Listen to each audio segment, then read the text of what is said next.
Oke, saya langsung ke materi. Sebelumnya ada yang pernah ikut seminar saya? Belum ada ya? Apa sudah pernah? Sebentar, saya itu kok nggak bisa lihat chatnya ya. Oke. Kalau belum pernah ada, jadi saya izinkan hari ini memperkenalkan diri supaya Bapak Ibu kenal saya, boleh bersapa-sapa dengan saya suatu saat kita ketemu. Mungkin saya nggak menyadari di jalan ternyata ada ibu ketemu ibu gitu ya. Atau suatu saat juga kita bisa aja eh, melanjutkan one on one yang pasti nanti kita saling kenal. Saya lulusan BINUS tahun 92 di Jakarta. Asli saya Kota Malang. Saya sendiri bersertifikasi private AB dan juga punya sertifikasi yang lain financial planner, inheritance dan estate planning. Dan saya memang mendalami tentang accounting pajak itu sejak kecil. Saya suka sekali dengan accounting. Jadi saya SMA itu meskipun jurusan IPA, saya sudah ngambil kursus accounting. Jadi memang dari SMA saya suka banget dan memang mendalami itu dari sisi IT. Jadi saya membuat program-programnya memang dari sejak SMA pun saya sudah biasa membuat program dan mendalami tahun 88 di usia saya 18 tahun saya sudah menjadi manajer accounting karena sudah mengerjakan langsung termasuk membuat pajaknya. Dan akhirnya saya berkiprah di perusahaan counter akuntan publik. Ini masih milik kakak sepupu sendiri, jadi akhirnya saya belajar langsung dan membuat program seluruhnya untuk perpajakan. Dan saya karena kakak saya ini adalah dosen dan juga tokoh yang lumayan pandai sekali untuk mengajarkan saya, sehingga saya mendapatkan banyak ilmu dari beliau. Dan akhirnya saya juga langsung terjun di finance accounting manager, kemudian menjadi financial consultant, dan akhirnya tahun 2000 saya mendirikan usaha CV Jasa Kolaborasi Utama yang saat ini uh, saya seminarkan. Ini adalah tujuan saya tentunya ingin menambah banyak klien. Kalau Bapak Ibu nantinya perlu dibantu, siap untuk saya bantu. Saya sudah menangani lebih dari mendekati 500 klien. Dan itu dari perusahaan yang kecil yang saya pegang. Kalau perusahaan besar nggak, saya pasti cari perusahaan-perusahaan lebih keren ya.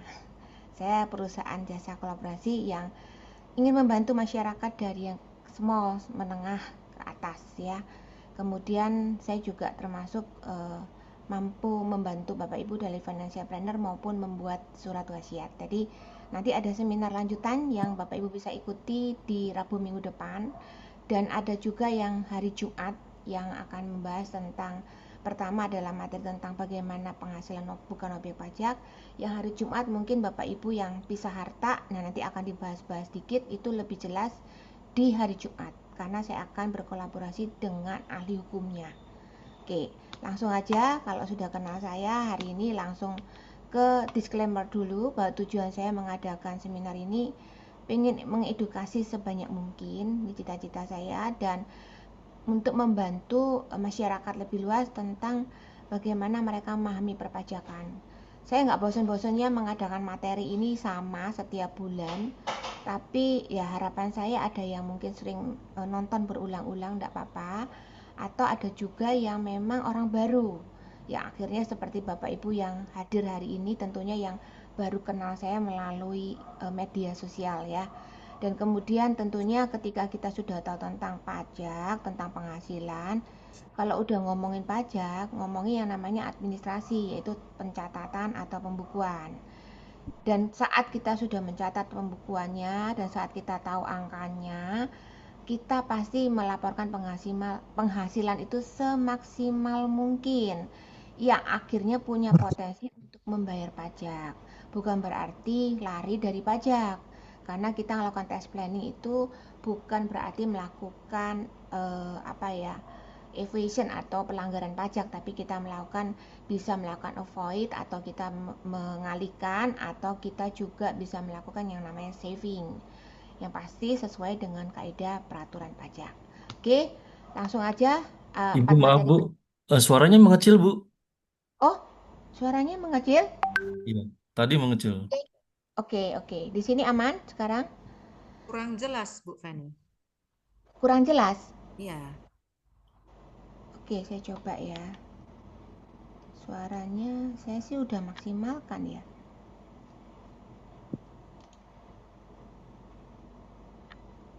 sekarang sudah jelas? Sudah jelas, Pak? Sekarang Oke. lumayan, Bu. Oke, Lebih oke. baik dari yang tadi, Bu. Iya, mungkin suara saya agak dikencengin ya. Iya, Bu. Oke, Oke. lanjut. Yang berikutnya ada 4 materi penting. Yang pertama dasarnya dulu, yaitu pengenalan tentang subjek objek. Bahkan yang perlu diwaspadai ketika hari ini kita mengaktifkan korteks, ada family tax unit, yaitu ketika suami istri eh, punya penghasilan yang tidak final yang memiliki potensi penghasilan penggabungan. Yang kedua, bagaimana ketika memang suatu saat final ini tidak lagi dilanjutkan, atau juga bukan hanya yang final. Bagi Bapak Ibu tadi sudah banyak yang pekerjaannya sebagai endorse ya, sebagai namanya bahasanya di pajak itu melakukan pekerjaan bebas. Kalau yang UMKM itu namanya kegiatan usaha, ada usaha. Tapi kalau yang kerjaan bebas, seperti saya, namanya pekerjaan bebas, itu memang mesti melaporkan menggunakan norma perhitungan. Yang ini perlu tahu. Jadi kalau ketika kita nggak melakukan pembukuan, kita melakukan hanya cukup pencatatan, itu perlu tahu gimana caranya. Kemudian unboxing Cortex, yang pasti kita tahu ya, Cortex itu masih perlu dipelajari. Meskipun banyak seminar dari kantor pajak yang mengedukasi, mengundang beberapa rekan-rekan yang mungkin kelas, biasanya kelas high nerd ya, yang biasanya agak penghasilannya gede itu diundang, yang penghasilan kecil-kecil nggak diundang sama kantor pajak untuk belajar, sehingga kita belajar mandiri. Tapi Cortex ini memang sangat jelimet ya. Pada waktu dibuat pun orang-orang pajak pun sudah info saya sebelum Cortex itu ada, namanya P siap, pajak siap ya, tapi tetap aja itu lumayan jelimet. Begitu sudah makin dijalani menjelimet ya enggak sih? Sebenarnya kalau sudah tahu bisa. Karena pada prinsipnya mirip. Nah, nanti saya akan jelaskan. Kemudian tax planning, yang pasti kita bisa memaksimalkan, kalau saya sukanya dengan moto saya rich from pre-tax, artinya saya ingin mengajak ibu untuk bapak ibu ya, untuk memaksimalkan penghasilan yang bukan objek pajak. Jadi itu tujuan utama pengembangan daripada pemahaman kita hari ini.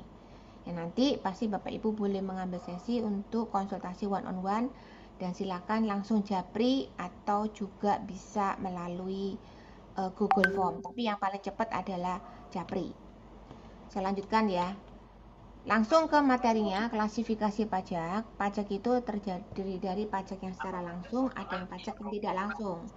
Pajak yang langsung itu adalah pajak yang langsung dipotong atau dipungut ketika Bapak Ibu dikenakan. Contohnya adalah Bapak Ibu STNK. STNK itu yang pasti apa namanya, bukan objek pajak ya. STNK itu kena pajaknya secara langsung. Bentar, saya coba bisukan yang rada berisik ya, maaf ya.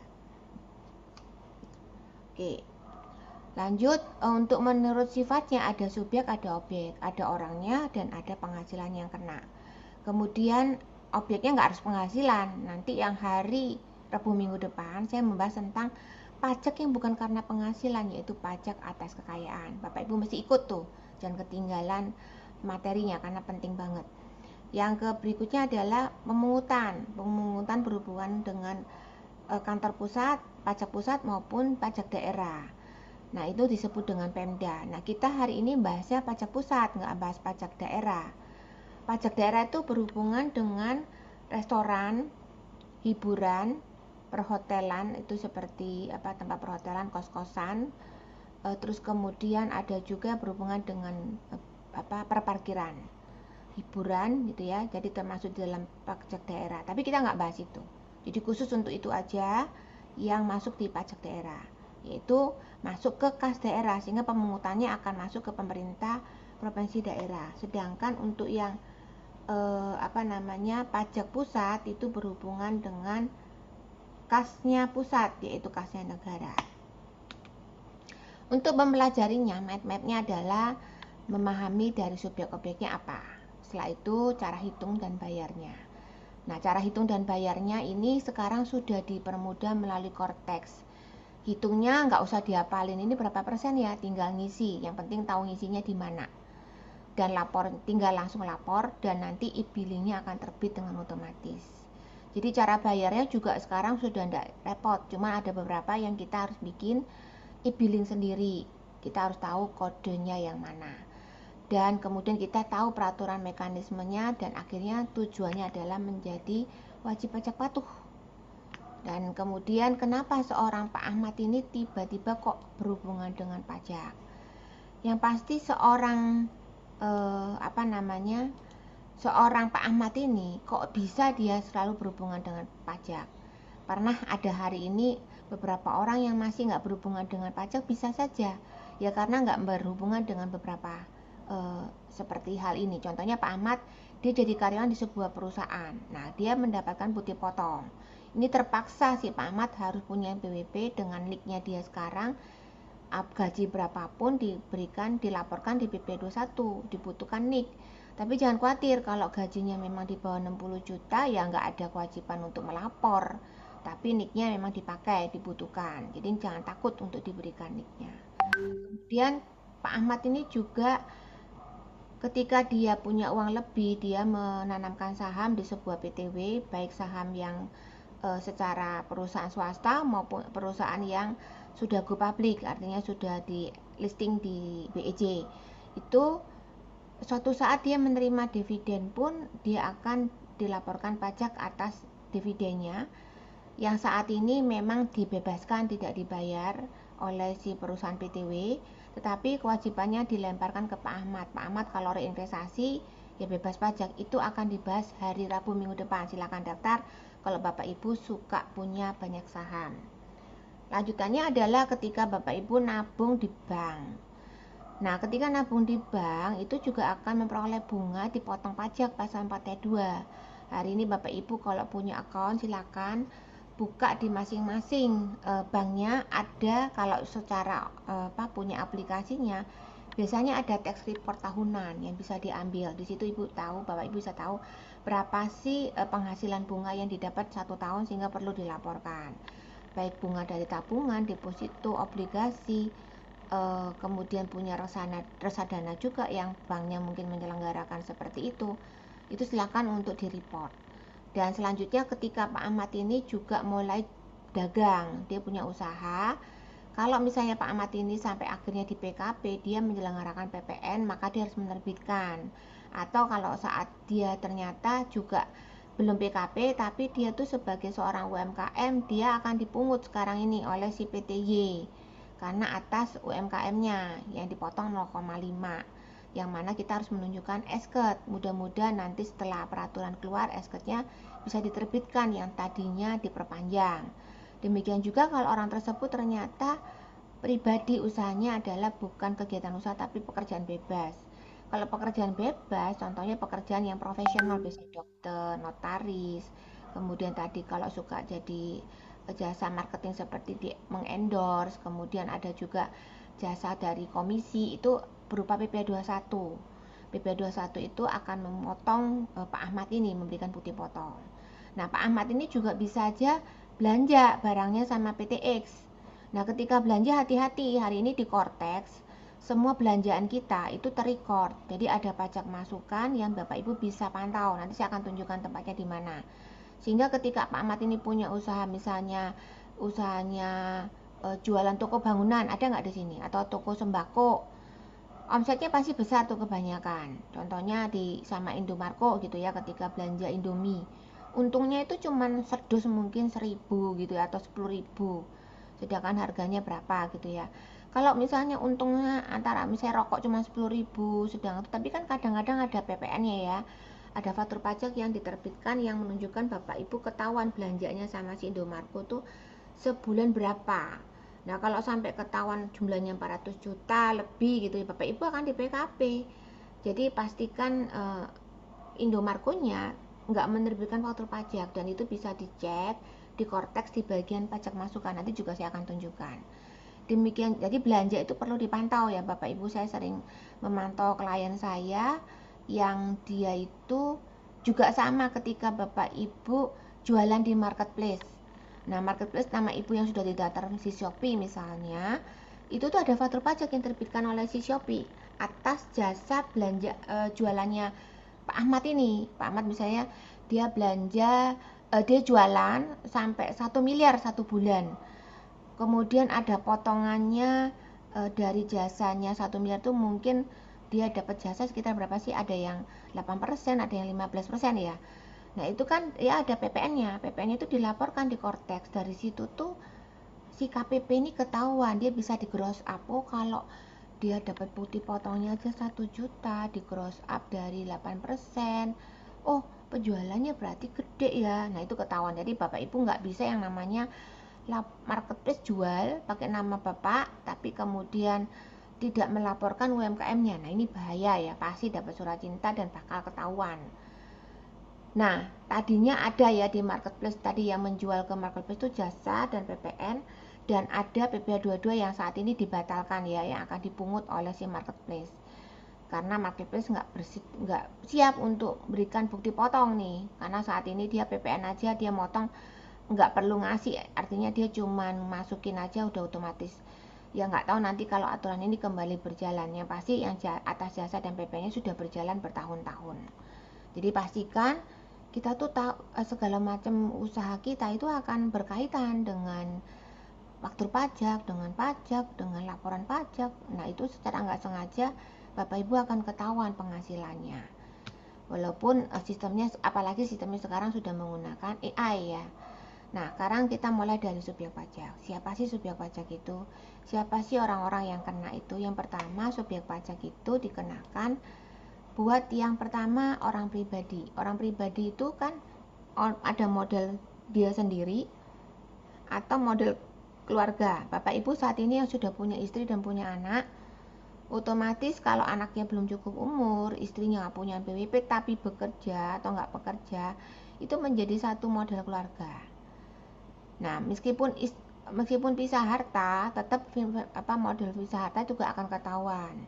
Jadi pisah harta atau memilih terpisah itu tuh bebas, dan perlakuannya sama persis nantinya, pisah harta atau memilih terpisah. Kecuali bercerai secara hukum, baru memang tidak ada hubungan masing-masing. Nah, sebagai kepala keluarga, sebagai seorang suami yang sudah menikah, yang pasti istri itu penghasilannya harus dilaporkan.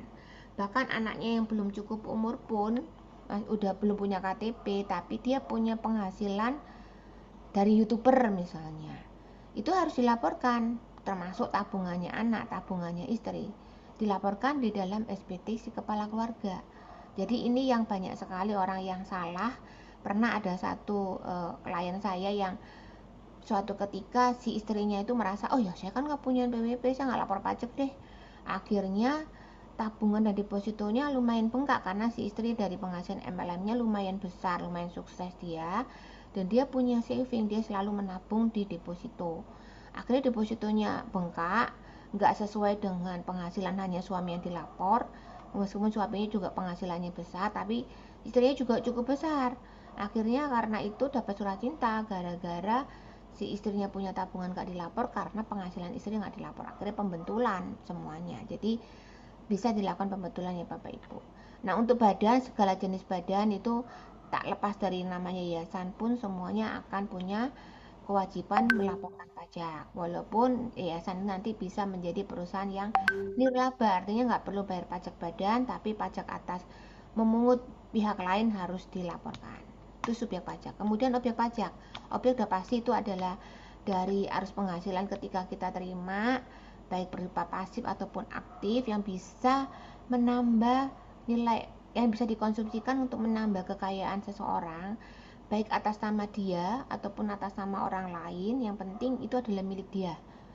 Maka itu menjadi objek pajak yang harus dilaporkan. Jadi penghasilan apapun jenisnya itu harus dilaporkan.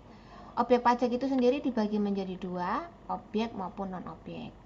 Kalau objeknya pajaknya adalah final, jadi kalau objek itu adalah yang kena pajak, non-objek yang bukan objek pajak, yang mana secara dalamnya itu hari Rabu minggu depan ya, saya sudah adakan acaranya, silakan ikut di seri berikutnya ya. Di situ juga selain bahas tentang penghasilan bukan objek pajak lebih jelas, ditambah lagi cara-caranya juga menjadi penghasilan bukan objek pajak. Ada yang kena pajak tapi menjadi tidak objek pajak, itu lebih dalam. Nah, kemudian objek pajaknya yang final adalah tarifnya satu. Contohnya atas tabungan itu tarifnya ya sekali 20%, atas kemudian sewa tanah dan bangunan 10%, atas menjual tanah dan bangunan 2,5% itu satu tarif. Tidak perlu diakumulasikan dengan penghasilan lainnya, maka disebut dengan final. Hanya sekali itu sudah selesai gitu ya, dipotong sekali. Sedangkan non final adalah penghasilan yang tentunya digabungkan dari penghasilan yang selain final tadi. Jadi yang lainnya menjadi tidak final, yang ketika digabungkan penghasilan dari gaji, penghasilan dari iseng-iseng kerja di MLM, iseng-iseng jadi endorse, iseng-iseng jadi dapat komisi, itu semuanya akan menjadi penghasilan bukan objek pajak, ya penghasilan menjadi objek pajak yang tidak final, yang ketika digabungkan menjadi tarifnya akan naik. Gajinya sudah di tarif 5%, tiba-tiba ada penghasilan lain menjadi naik 15%, atau penghasilannya sudah 30%, dapat apapun dari penghasilan lain kenanya semua jadi 30%. Itu disebut dengan progresif, yaitu pasal 17 nama lainnya. Kalau non objek pajak ya pasti pajaknya 0, yang pasti kita mesti ngitung sendiri berapa sih, mungkin ada dapat natura, mungkin dapat dari klaim, mungkin dapat hibah dan warisan. Itu ya, jadi ada 3 jenis penghasilan yang kita kena pajak atau enggak. Nah, kewajiban lapor udah pasti harus, karena kita sebagai negara tetap butuh, meskipun pelaporan itu sifatnya self assessment, artinya terserah kita melapornya gimana, bebas. Sepanjang kita dikasih kebebasan itu pun juga sesuai dengan aturan. Nah, ketika kita punya kewajiban melapor seperti apa sih? Kalau kita sebagai SP itu subjek pajak, DN itu dalam negeri, OP itu adalah objek pajak, LN itu adalah luar negeri. Jadi subjek pajaknya dalam negeri, tinggal di Indo, uangnya juga dapatnya dari Indo, maka punya kewajiban melapor. Kalau misalnya penghasilannya dari dalam negeri tapi penghasilan luar negeri, bisa nggak? Ya tetap lapor, karena Anda tinggal di Indonesia, punya kewajiban di Indonesia, karena di Indonesia menganut sistem worldwide income, artinya income seluruh dunia pun harus dilaporkan di Indonesia. Nah, subjek pajaknya luar negeri, kita tinggal di luar, nggak pernah pulang-pulang, tapi ada penghasilan Indo. Kalau ada penghasilan Indo, Bapak Ibu punya kewajiban untuk melapor di Indo. Kecuali Bapak Ibu meninggalkan Indonesia lebih dari 183 hari, syaratnya bisa dibuktikan dari paspor, bisa dibuktikan dari surat domisili menjadi memiliki domisili tetap di sana, atau domisili sementara di sana, tetap punya SKD itu ya, surat keterangan domisili, itu bisa mengajukan sebagai subjek pajak luar negeri, dan memang karena tidak punya penghasilan dari Indonesia, hanya dari luar negeri, itu tidak perlu punya kewajiban sama sekali di Indonesia. Jadi kalau punya anak yang tinggal di luar, terus kemudian membangun aset di luar, ya silakan, tapi itu nanti ada masalahnya. Itu juga saya bahas di hari Rabu minggu depan. Kemudian 3 sistem pelaporan pajak di Indonesia, namanya ada 3, ada self assessment, ada official, ada withhold. Nah, yang namanya self assessment yaitu tadi, tugas kita ngitung sendiri, melapor sendiri, merancang sendiri tax planningnya, dan melaporkan besaran pajaknya sebesar berapa. Itu self assessment, kita dikasih kebebasan, tapi kebebasan sesuai dengan aturan pajak. Kemudian official itu artinya secara office-nya yang menentukan. Contohnya pajak atas STNK, pajak atas PBB ditentukan oleh official.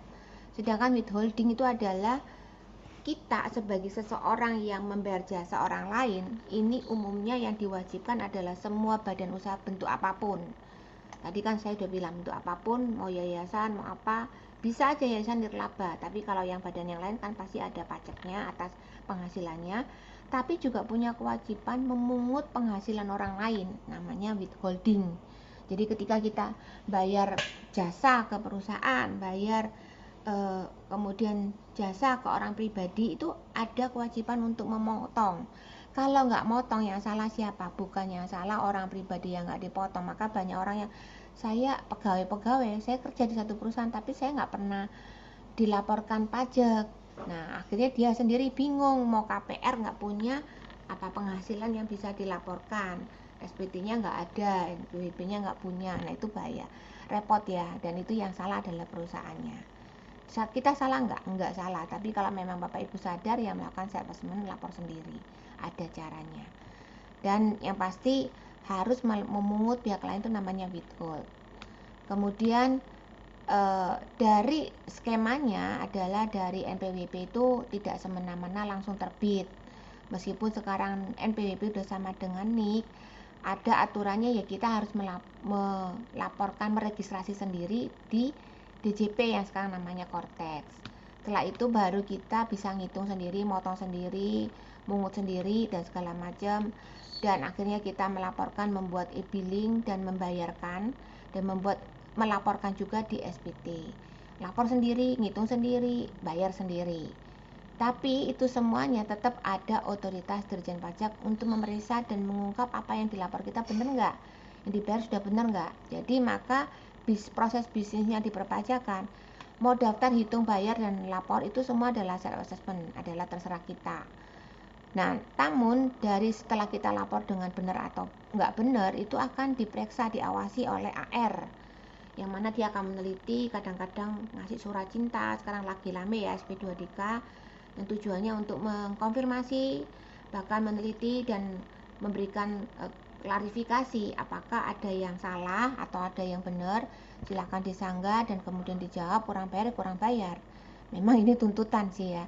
Kemudian menerbitkan surat tagihan pajak lagi ketika memang kita terlambat lapor gitu ya, karena ada pembetulan sudah bayar kurang bayar, nanti ada tagihan lagi dendanya.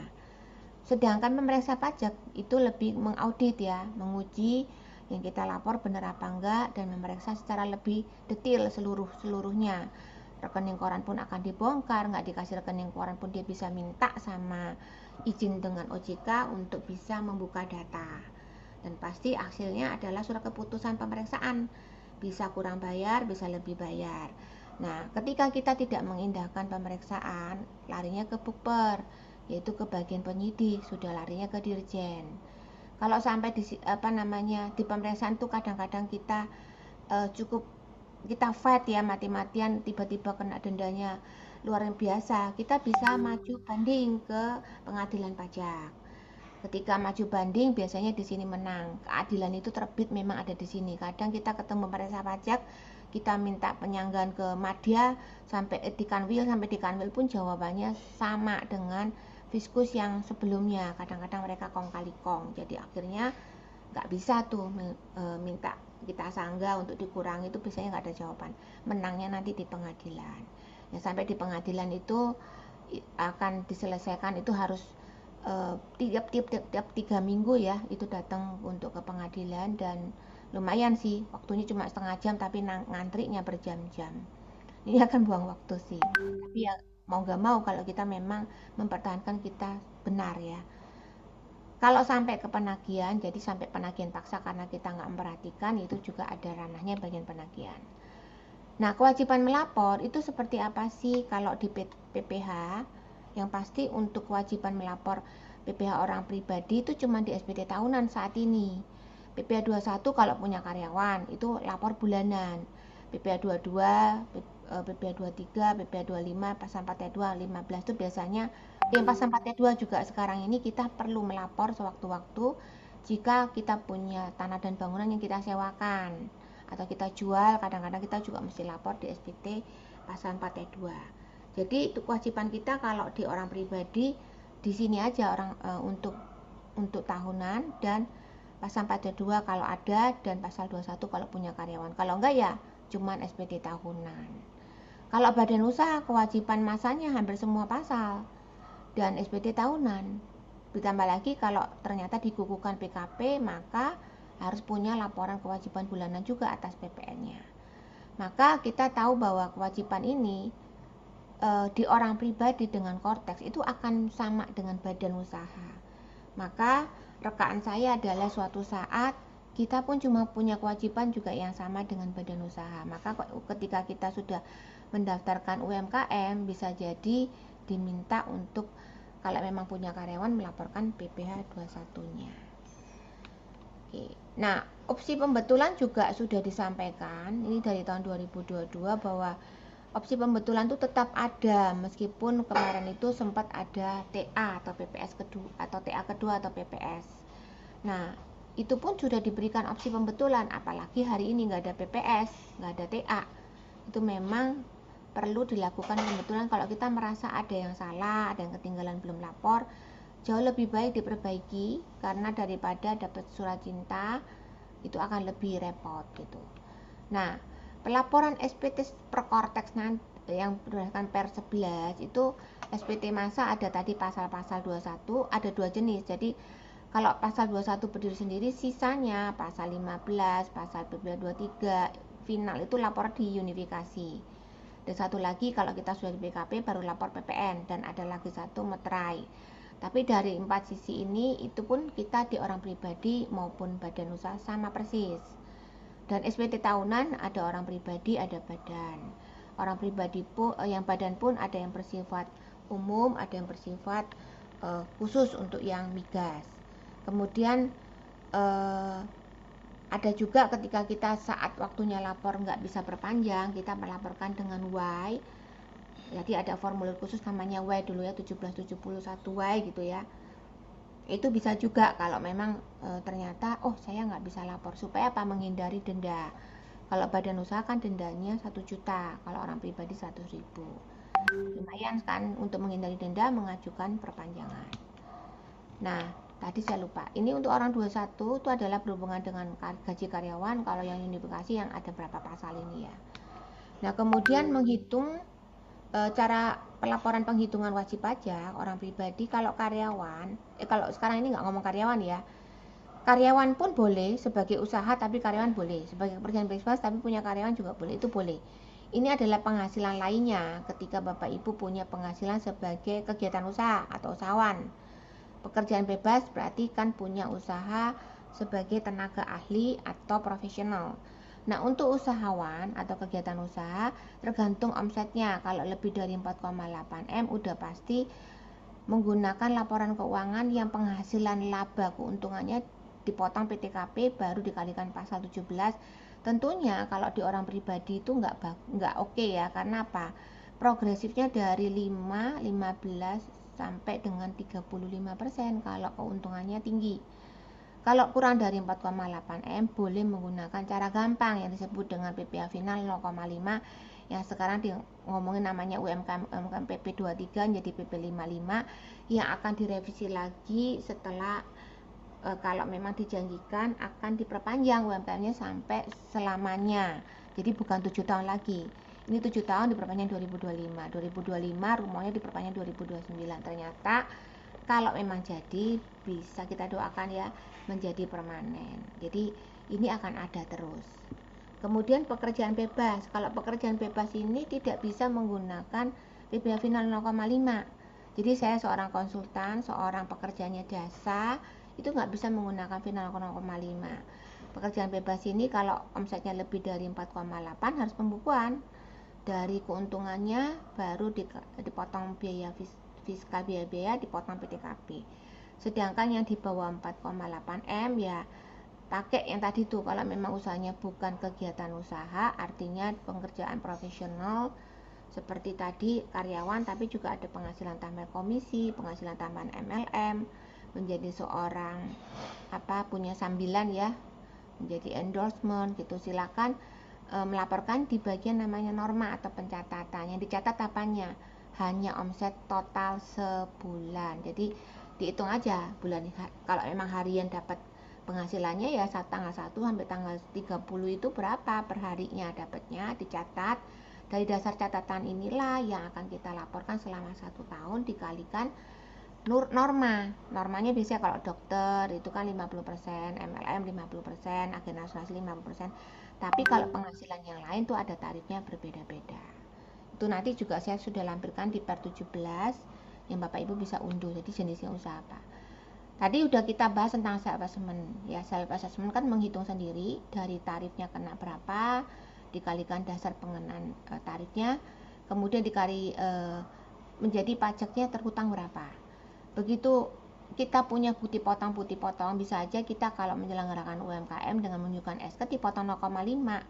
Nah, itu sudah kita bisa hitung Itu nggak berhubungan dengan yang tidak final di sini, yaitu final udah selesai. Tapi kalau yang untuk ini adalah penghasilan tadi, karena sebagai karyawan masih dapat potongan dari komisi MLM, itu digabungkan, dikalikan berapa hitung pajaknya, dikurangi dengan kredit pajak yang sudah dipotong oleh pihak lain. Nah, antara pajak terutang dengan kredit pajak kalau lebih besar berarti kurang bayar, silakan bayar, bikinkan e-billing dan lapor, bayar dan lapor. Sedangkan untuk yang sama ya nihil, jadi langsung lapor aja. Kalau kurang, kalau lebih bayar, ini yang memang banyak orang yang bilang kok saya lebih bayar gimana? Tinggal terserah Bapak Ibu. Sekarang ada opsi untuk minta pengembalian awal. Tapi kalau sering-sering lebih bayar minta pengambilan awal, bisa jadi akan diperiksa. Jadi pastikan ya jangan sering-sering, lebih bayar memang bisa kita contek pengembalian awal dikembalikan. Tapi kalau cuman aduh lebih 100.000 doang, aduh daripada repot diperiksa, mendingan ya sudah aja naikkan tambahan, berikan tambahan penghasilan lain sehingga menjadi kurang bayar sedikit atau nihil. Dan akhirnya kita bayar dan laporkan ya. Kemudian tadi saya rangkum dari seluruhnya. Jadi seseorang itu boleh jadi karyawan, kemudian punya pekerjaan bebas lainnya, entah jadi dokter. Kan bisa aja seorang dokter itu dia juga karyawan perusahaan, karyawan tetap dari si rumah sakit menjadi direktur gitu ya. Bisa aja. Tapi dia tetap menjalankan usahanya sebagai seorang dokter, sebagai profesional. Karena itu dia dapat putih potongnya pasti norma perhitungan menggunakan 1721-nya bukan A1 lagi, Romawi 6 tapi ya. Demikian juga MLM, agen asuransi, agen properti, sambil-sambilan mungkin istrinya yang sambilan juga bisa jadi. Memiliki kegiatan usaha juga harus lapor, pastikan di bawah 4,8. Kemudian pasif income itu dari sewa, dari hasil usaha, instrumen keuangan apapun juga dilaporkan. Terus punya penghasilan lagi yang kelima dari istri satu pemberi kerja bisa dilaporkan juga. Jadi pastikan kita melakukan tax planning. Kalau istri memang satu pemberi kerja, jangan bikin NPWP sendiri, nggak usah lapor sendiri-sendiri, laporlah gabung supaya nggak kena pajak penggabungan. Penghasilan lain yang tidak final seperti keuntungan, kalau kita pernah mendeklar emas, pastikan ketika emasnya itu hilang, itu hitung keuntungannya berapa, capital gain itu akan dikenakan pajak menjadi penghasilan lain. Dan sesi ini saya bahas di hari Rabu minggu depan, pastikan datang, ikut ya. Nah, untuk mata uang asing juga sama, untuk ketika Bapak Ibu juga menyewakan bukan tanah dan bangunan tapi menyewakan alat, itu masuknya di sini tidak final. Atau penghasilan bunga, hati-hati Bapak Ibu, hari ini banyak sekali kita suka berinvestasi di B2B, itu PBH 23-nya tidak final sehingga akan digabungkan dengan penghasilan gajinya sehingga menjadi kurang bayar. Jadi hati-hati. Nah, untuk UMKM atau kegiatan usaha menggunakan norma perhitungan ya Bapak Ibu, nanti bisa saya bahas di sesi berikutnya. Nah, untuk pelaporan PT, SPT-nya ini untuk yang PBH 21 itu sekarang jauh lebih banyak ya. Jadi ada bagian-bagiannya nggak usah dihafalin rumusnya, tinggal diklik-klik aja dicoba. Dan dulu ada penghasilan yang tetap, teratur dan tidak teraturnya. Sekarang juga sudah ada tambahan, bahkan sudah ada pilih sampai 24 macam jenis dan 10 sudah banyak macam ya. Jadi lebih detail. Sebelum dan unifikasi pun sama, yaitu selain PP 21 yaitu pasal 15, pasal 4T2, PP 23 itu lapornya di unifikasi. Kemudian PPN juga ada yang mana sekarang ini dilaporkannya jadi satu di Kotek juga, yang mana memang kesendat-sendat kecuali transaksinya lebih dari 1.000 atau 10.000 itu bisa tetap menggunakan DJP karena mudah diupload. Nah, PPN pun juga ini untuk orang pribadi saya nggak saran ya Bapak Ibu, siapkan badan usaha aja kalau memang omsetnya lebih dari 4,8, itu adalah tax planning terbaik. Nah, untuk orang pribadi dulu tuh cuman mungkin kalau 1770S cuma selembar, 70 SS yaitu yang S 2 halaman. Yang 1770 ada kegiatan usaha yang lain dulu cuma 5 halaman. Sekarang 33 bagian Bapak Ibu, makin detail. Jadi itu yang menyebabkan Kortex ini memang jadi mesti belajar ya Bapak Ibu ya. Nanti pada saat Januari sudah bisa SPT-nya, hari ini kan belum bisa diakses ya. Kalau udah bisa diakses, saya akan adakan training untuk teman-teman Bapak Ibu semuanya ya. Nah, untuk badan usaha juga ada 54 bagian, banyak banget ya, sangat detail. Nah, ini untuk orang pribadi, status PKP-nya bisa dicek apakah kecentang apa enggak, karena kalau kecentang berarti Bapak Ibu di PKP. Nah, kalau menutup NPWP bisa enggak? Kalau sudah punya NPWP gampang begitu. Nutup bisa enggak? Kalau perusahaannya sudah tutup, silakan membuat likuidasi di notaris, baru kemudian dibawa ke KPP untuk menutup NPWP-nya. Jadi jangan dibiarkan ya kalau perusahaannya yang memang sudah enggak aktif. Kalau orang pribadi terutama yang sudah meninggal. Nah, dulu saya juga melakukan penutupan bagi istri-istri yang punya NPWP, ternyata dia nggak kerja. Supaya nggak ada kewajiban melapor nihil-nihil, mendingan ya ditutup. Tapi sekarang sudah nggak bisa, karena istri pun tinggal diaktifkan di Cortex menjadi non-efektif. Gitu aja, itu gampang. Menghapusnya sudah nggak bisa, kecuali meninggal. Nah, mendaftarkannya juga yang pasti ada penghapusan itu ada syaratnya, nggak punya utang. Jadi ketika kita ngajuin begitu ada dapat utang, kita akan disuruh lapor bayar-bayar dulu, baru penutupannya akan diproses. Kemudian meninggal dunia itu perlu dihapuskan ya Bapak Ibu, penting. Nah, ketika juga menjadi masih hidup menjadi NPWP warisan belum terbagi, karena kan NIK-nya tidak aktif ya Bapak Ibu. Secara mereka ngecek ke Dukcapil jadi nggak bisa, maka menjadi warisan yang menjadi NPWP warisan belum terbagi. Nah, itu bisa dihapuskan ketika kita sudah melaporkan dengan kekurangan-kekurangannya. Jadi nutup pun nggak sembarangan, apakah sudah lapor apa benar, siapa tahu ada penghasilan yang belum dilapor. Nah, itu yang dicari potensinya. Atau ada kasus-kasus yang dulunya ditunda-tunda, dibiarin, akhirnya nyulutnya kemana? Ke ahli waris yang kena beban karena dari orang tuanya yang lapornya nggak benar. Jadi hati-hati ya Bapak Ibu. Untuk orang pribadi, penghasilannya yang dari objek pajak adalah contohnya dari pasal 4 yang 1 tidak final itu dari karyawan, dari pekerjaan bebas, dari dagang. Maka sifatnya kena progresi. Sedangkan ketika dia punya penghasilan sifatnya final dari menjual tanah dan bangunan, bunga deposito, ataupun sebagai UMKM, bahkan punya istri yang satu pemberi kerja doang, gajinya dapat putih potong itu cuma 21A1 doang, silakan laporkan di bagian finalnya si suami menjadi satu pemberi kerja, sehingga nggak perlu digabungkan. Jadi kalau misalnya dilapor terpisah, nanti ada kewajiban yang akan saya jelaskan berikutnya tentang penggabungan. Demikian juga penghasilan bukan objek pajak jangan lupa dilapor, yaitu dari warisan, hibah, asuransi, dari lain-lainnya. Nanti lebih jelasnya Bapak Ibu bisa silakan mengikuti di Rabu minggu depan ya. Nah, kemudian nonefektifkan NPWP istri bisa ya ketika sudah diaktifkan kemudian dinonefektifkan dan lapornya di suami, tapi istrinya istilahnya ketika dia sebagai karyawan aja. Kalau bukan karyawan ya lebih baik ya mau bisa apa nggak bisa punya cara yang sama. Jadi ini contoh suami istri yang sama-sama karyawan, gajinya sama persis, bukti potongnya beda karena dia kalau suami kan K3, potong pajaknya 4 jutaan. Kalau si istri karena TK 0, pajaknya 6,8. Tapi ketika dia melaporkan masing-masing, ada penghasilan penggabungan yang diisi namanya formulir PHMT, kemudian digabungkan penghasilannya berdua, dan tentunya PTKP-nya digabungkan. Si suami 72 ditambah 54 jadi 126, baru dipotong pajak, kemudian kurang bayarnya 14 juta. Nah, 14 juta ini ternyata dipotong dengan pajak 4 juta dan 6 juta masih kurang. Nah, kurangnya itu akan dibagi pro rata, yaitu si suami bayar 3 juta lagi, si istri bayar cuma 650. Itu namanya cara penghitungan baik mereka yang pisah harta, apalagi pisah harta tidak bisa digabungkan, harus lapor masing-masing. Pisah harta maupun memilih terpisah berarti lapor masing-masing.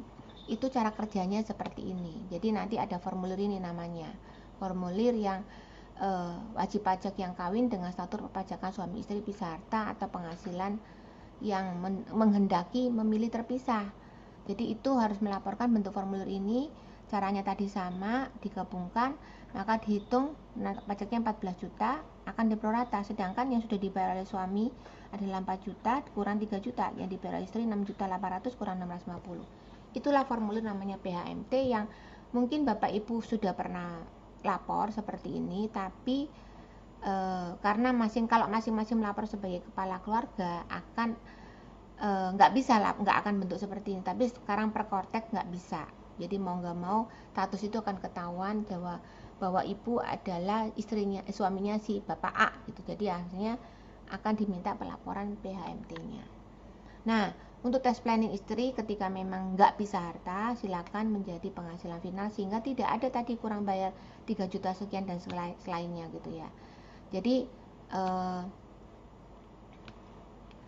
maka ketika penghasilannya kita gabungkan, contohnya si orang pribadi tadi punya penghasilan jadi karyawan, juga dia punya isengan jadi agent properti gitu ya, punya penghasilan 1,5 M, dipotong pajak separuh karena kan normalnya 50%, maka itu 750, maka pajaknya biasanya dipotong oleh perusahaan propertinya 40 juta. Tapi ketika digabungkan penghasilannya dua ini 1,144 dibanding 894, kurang bayarnya jadi 193 juta. Otomatis kalau misalnya kita pisah harta, ada resiko ini nggak bisa mengelak kecuali nggak pisah harta. Jadi secara pajak sebenarnya kalau memang nggak perlu pisah harta, nggak perlu pisah harta ya. Nah kemudian UMKM juga sama. UMKM ini final, kemudian penghasilan final lainnya masih banyak, ini dari istri, dari bunga sewa dilaporkan. Kemudian penghasilan bukan objek pajak bisa dapat hibah, dari klaim, dari warisan, dari dividen. Dividen itu dilaporkan di sini ya. Nah ini nggak akan menambahkan pajak yang lain, itu namanya yang ini bukan objek pajak, yang namanya final. Jadi hanya karena itu gambarannya ya Bapak Ibu. Sedangkan tarifnya itu kan lumayan ya, 35% dengan di atas 5 miliar. Artinya sepertiga lebih dari income kita buat negara. Bapak Ibu rela nggak? Kalau nggak rela ya yuk kita tes planning. Nah ini suami istri ketika dia sebagai suaminya pegawai, istrinya yang sebagai pengusaha. Nah ini tidak tes planning ya, karena orangnya tetap akhirnya jadi kurang bayar lumayan, si istrinya jadi kurang bayarnya karena dia sebagai istri dia punya penghasilan ini meskipun punyanya cuman dia punya pembukuan yang rapi pun netonya cuman 900 juta dari 4,5 miliar, tapi tetap ini akan digabungkan jadi kurang bayarnya lumayan sampai 200 juta. Jadi sarannya adalah ya istri lapornya di UMKM final, nggak usah pakai pembukuan. Atau istri memang kalau penghasilan bisa lewat dari 4,8 M bikin badan usaha. Jadi omset yang untuk 4,8 ini nanti akan berubah semua ya, yang pakai tarif 0,5. Sisanya menggunakan tarif pasal 17 yaitu progresif. Nanti contoh juga ketika tadi itu pihak suami istri ternyata lapornya masing-masing punya NPWP, tapi penghasilan dia netonya 900 juta karena sudah pembukuan, itu dihitung pun jadi akan ada resiko si istri kurang bayar 190 juta, si suami kurang 24 juta. Besar banget ya. Saran makanya mendingan pakai UMKM 0,5 doang. Nah, tarif 0,5 ini tadi itu yang namanya UMKM itu berlaku untuk orang pribadi tadinya 7 tahun diperpanjang tahun 2025. Mudah-mudahan benar-benar tok palu bisa menjadi permanen selamanya, tidak perlu pakai expired. Kalau PT 4 tahun pertama, CV 4 tahun pertama, kalau PT 3 tahun pertama. Nah ini ya yang UMKM diperpanjang, ini berita di DDTC kemarin 27 September bilangnya akan diterbitkan, tapi berubah lagi barusan per hari ini per kemarin ya, ada aturan pajak bakal berlaku permanen. Itu yang diharapkan memang bisa terjadi. Kalau permanen kan kita nggak perlu ragu lagi mau pindah ke usaha lain atau dititipkan ke istri atau ke anak, nggak perlu. Kemudian pemungutan di marketplace juga ini akan dibatalkan, tapi setidaknya kalau nanti berjalan setidaknya Bapak Ibu tahu kalau omsetnya di bawah 500 juta bisa menolak menggunakan surat kebebasan sebagai surat keterangan bebas ya sebagai seorang UMKM. Ini saya nggak perlu bahas karena itu dibatalkan. Kemudian suami istri PHMT atau yang pisah harta ataupun memilih terpisah, kalau memiliki fasilitas 500 juta pertama, kalau sama-sama UMKM bisa dimanfaatkan ya. Contohnya si istri punya UMKM sendiri, suami punya usaha sendiri, dia lapor atau usahanya dipecah omset suami dan istri gitu. Sepanjang ini pisah harta ya bisa melaporkan masing-masing dan punya jatah 500 juta pertama. Demikian juga untuk yang ketika dia punya usaha lain itu tidak digabungkan untuk 4,8 M-nya per NPWP ya. Nah, ini dapat dari mana waktu yang lalu ketika 2025 masih diperpanjang dari keterangan penjelasan yang saat ini belum ada peraturan penggantinya, belum juga keterangan penjelasan ini dibatalkan, sehingga berlaku sampai dengan 2025. Di sini ada kata-katanya. Jadi Bapak Ibu jangan ragu kalau tahun ini masih lanjutkan menggunakan UMKM. Bahkan tidak ada berencana omsetnya di bawah 4,8 itu jadi 3,6 enggak ya. Jadi omset yang maksimalnya seorang UMKM bisa sampai dengan di bawah 4,8 M supaya enggak di PKP. Nah, untuk PPh final ini Bapak Ibu pasti buka bagian formulir Romawi 3, itu ada yang namanya penghasilan yang sifatnya final. Jadi kita harus hitung nih berapa bunga yang dapat, pajaknya berapa, dan demikian juga ketika Bapak Ibu ada pernah jual tanah, pernah menyewakan, ketika dipotong buat lain itu akan otomatis harapannya di Cortex ini prepulated ya. Ini akan keisi otomatis. Dan itu akan menolong kita sehingga ada yang ketinggalan lapor pun jumlahnya sudah otomatis. Tapi yang lebih bagus adalah kita hitung lagi supaya kita nggak salah. Jadi penghasilan UMKM dilaporkan di sini ya, yang 0,5-nya. Nah, untuk jasa konstruksi ini khusus. Jasa konstruksi ini boleh punya penghasilan yang sifatnya final. Ada yang sifatnya perencana berarti arsitek, ataupun yang pelaksanaan. Nah, yang paling bagus kalau mengerjakannya dua-duanya karena pajaknya seorang arsitek lebih tinggi, yaitu kenanya 3,5%. Sedangkan untuk orang yang jasa konstruksi ataupun pelaksana konstruksi itu akan kena pajaknya lebih murah, yaitu 1,75. Nah, ini lapor di mana? Lapornya di pasal 4 ayat 2 sendiri. Ini ya, persentasenya sekarang jadi 1,75 dan untuk arsitek sekitar 3,5. Kalau nggak punya klasifikasi surat izin usaha jasa konstruksinya itu silakan mengajukan supaya bisa menggunakan perhitungan ini. Kalau khusus yang kerjanya jasa konstruksi ya. Nah, UMKM itu nggak final lagi, tapi kalau nantinya ya, tapi kan ini nggak berlaku, tapi saya akan bicara bukan di ranahnya untuk selain UMKM. Kalau masih diperpanjang ya tetap aja pakai 0,5. Tapi ini khusus untuk mereka yang punya penghasilannya sifatnya pekerjaan bebas. Jadi harus menggunakan norma. Ada pilihannya menggunakan pembukuan. Kalau pembukuan itu harus kayak bikin rugi laba ya, berapa sih penghasilannya, berapa sih biaya-biayanya. Sedangkan untuk namanya kalau lebih dari 4,8 M itu harus pembukuan, kalau di bawah 4,8 M bisa hanya pencatatan. Jadi paling hematnya adalah ketika kita memang punya usaha ya pakai UMKM aja yang namanya juga pencatatan. Tapi kalau kita pekerjaannya kegiatan usaha, bukan kegiatan usaha tapi pekerjaan bebas seperti profesional, silakan gunakan norma perhitungan. Dan untuk norma perhitungan ini harus diaktifkan nanti ya di Cortex yang harusnya per Maret sudah bisa diperpanjang. Nah, contohnya penghasilan berapa dikali misalnya kalau dokter, agen, komisioner tuh kena tarifnya 50%. Nah, itu di per 17 ya aturannya yang di bawah 4,8 M.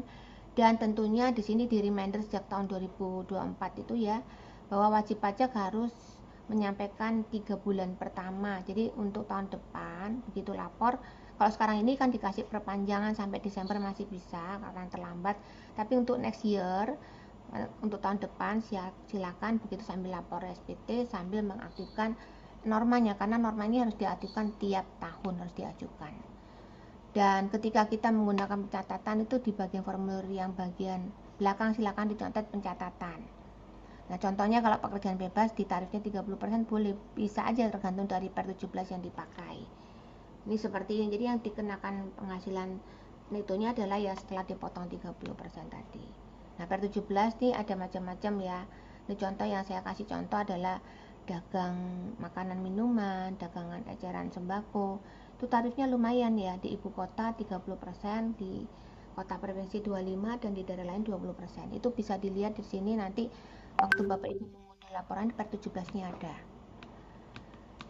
Oke, dan gunakan pembukuan kalau memang omsetnya sudah lebih dari 4,8 M. Sekalipun seorang dokter yang penghasilannya suami istri digabung ternyata lebih dari 4,8 M, ya kalau lebih bagus mensiasatinya si istri lapor sendiri. Walaupun ada penggabungan tapi boleh memanfaatkan di bawah 4,8 M nggak bikin pembukuan.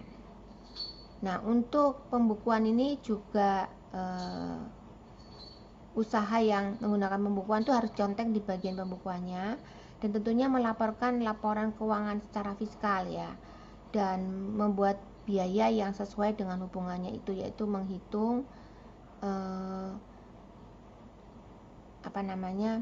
berhubungan dengan 3M ya, dan itu akan berhubungan dengan mana yang biaya yang memang bisa mengurangi pajak dan biaya nggak bisa mengurangi pajak, mana yang punya potensi pajak, ada yang tidak kena potensi pajak atas biaya-biayanya. Nah, pekerjaan bebas itu tadi ya, pastikan juga saya reminder ulang untuk melaporkan norma perhitungannya ya. Jadi kalau orang tuh memilih mau pakai pembukuan apa enggak, usahakan ya kalau memang omsetnya lebih dari 4,8 M, kecuali Anda sendiri itu tidak bisa nelak. Tapi kalau memang digabungkan dengan istri, suruh istri pisah harta, bukan pisah harta, memilih terpisah. Ketentuan menggunakan pembukuan sudah dijelaskan di sini. Kemudian juga laporannya di bawah bagian khusus di Romawi 1 yang ketika dicentang pembukuan ini baru bisa diisi. Dan cara mengajukan untuk norma perhitungan itu adalah Bapak Ibu mengaktifkan bagian layanan administrasi, permohonan layanan, kemudian mengajukan norma perhitungan pakai AS 401, diunduh dan mengajukannya ini 01. Tapi kalau juga ketika menggunakan PP 55 juga harus mengajukan di sini ya. Nanti kalau sudah bisa diaktifkan diperpanjang, silakan semuanya rame-rame mengaktifkan PP 55-nya supaya bisa memanfaatkan 0,5-nya. Karena nanti per Cortex, kalau kita nggak pernah mengajukan ini, kita nggak bisa tuh pakai 0,5, kita nggak bisa tuh lapor 0,5. Jadi itu yang perlu diperhatikan. Nah, Cortex per 2024 ke belakang itu kita cuma bisa buka di DJP yang sekarang. E-billing juga udah nggak bisa dibuat di DJP, tapi semuanya lari ke Cortex. Nah, tujuan Cortex sendiri kalau secara itu kita dulu mungkin ditakut-takutin ya, tapi hari ini bukan ditakut-takutin, tapi lebih ke legitimate power ya, dimana kita punya alasan khusus menjadi seorang yang ingin melaporkan dengan baik, dengan rasa percaya kita kepada negara. Yang mana Cortex itu sendiri berbagai dulu di banyak program ya, entah ada e-filing sendiri, ada e-bupot sendiri, ada macam-macam sendiri. Sekarang ini enggak, semua digabung jadi Cortex. Jadi berbagai macam fasilitas ada di situ dan berbagai macam caranya juga ada di situ. Semuanya sudah dijelaskan. Yang pasti satu WP, satu akun. Dulu kadang-kadang kita punya PWP kembar ada berapa biji. Nah, itu silakan ditutup satu dan harus diaktifkan. Yang pasti email dan nomor handphone itu harus sebagai validasi. Kalau misalnya nggak bisa kita PWP-nya tuh ternyata sempat dikerjain oleh orang lain, email dan nomor handphonenya itu ternyata bukan punya kita, silakan datang ke KPP dan mengganti semuanya ya, karena itu nggak bisa dilakukan di Cortex. Nah, ini untuk Cortex ketika memang baru ya silakan daftar di sini. Kalau memang ternyata nanti sebagai aktivasi akun aja, silakan klik yang di bawahnya. Dan tentunya caranya ngeklik lupa kata sandi untuk bisa mengupdate Cortex-nya kita, sehingga kita bisa dapatkan link untuk mengaktifkan mengubah kata sandinya entah melalui HP maupun melalui email. Yang pasti kita perlu yang kalau dulu DJP pakai kode otorisasi, kalau ini nggak perlu, di Cortex Sandi lebih mudah. Dan penjelasan pembukaan laman loginnya itu juga kita pakai lupa kata sandi ya. Nah, ini juga sekarang ini disebut dengan 360 derajat karena memang dari sisi fiskus maupun wajib pajak itu transparan, bisa melihat data kita semua, maupun sistem AI ya bisa juga. Yang mana contohnya secara bank ini ada klien saya yang saya screenshot, ini ternyata seluruh rekening bank dia itu ketahuan kalau yang pernah punya, karena klien saya ini punya orang pribadi tapi rekening banknya bisa hampir 50 account yang dia punya ya. Nah, kemudian manajemen dokumen juga kita bisa lihat dari dokumen saya, sehingga bisa di refresh kalau memang belum ke-update. Nah, ketika masuk di bagian profil saya, di sini tuh ada beberapa menu lagi kecil. Silakan diklik semua untuk mengetahui kondisi ada kasus, kemudian ada jenis daftar pajak yang kita kena denda, itu silakan diklik di situ. Nah, untuk kita sebagai taxable person, artinya kita sebagai impersonate, silakan ada untuk diaktifkan ya. Kalau misalnya kita punya PT melalui kita sebagai direkturnya masuknya itu ya.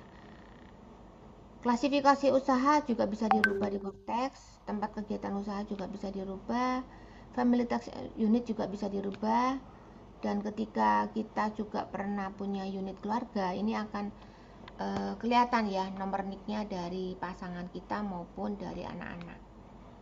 Yang mana rincian dari setiap data family tax unit itu pilih statusnya, kalau si istri pasti nggak boleh memilih menjadi kepala keluarga salah satu. Jadi kepala keluarga cuma seorang ayah, sisanya adalah istrinya ketika memang belum masih gabung jadi satu, kliknya memilih terpisah. Kalau nggak bisa harta ya, merubah password juga mudah sekarang. Terus kemudian sertifikat jalur pengganti tanda tangan juga nanti ada namanya passphrase. Jadi ada password tujuannya untuk mengganti tanda tangan.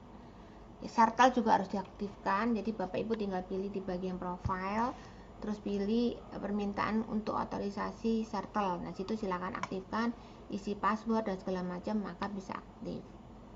Demikian juga Sartal ini merupakan digital sertifikat ya untuk pengganti tanda tangan. Nah, untuk PIC juga bisa kita pilih, kemudian juga impersonate juga kita bisa isi, walaupun nggak sempurna masihan. Untuk pembukuan juga di sini perlu kita pilih ya, untuk membuka role access. Role access itu adalah dia cuma bisa lapor P21 tapi nggak bisa yang lain. Nah, itu ada role case namanya. Surat kuasa juga bisa dibuat di sini.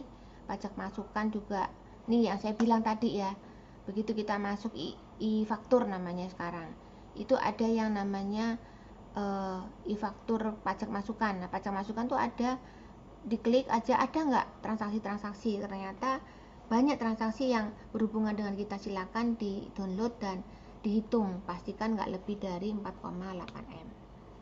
Nah, ini untuk menu ibu pot juga ada pilihan. Kalau yang orang PPh 21 sekarang namanya TER ya. Nah, untuk setelah selesai membuat semuanya, jangan lupa dilaporkan di SPT sampai terbit e-billingnya. Nah, ini contohnya di laporan bagian harta di pribadi yang saya bilang ada 33 bagian. Contohnya di sini akan per bagian. Untuk setara kas yaitu tabungan dan setara tunai itu berapa, piutang ke siapa juga detail, kemudian sekuritas juga dari harga saat ini dan harga nanti itu juga ada keluar. Kalau rugi ya kelihatan, kalau untung juga apalagi ya, walaupun final kadang-kadang suka dikejar.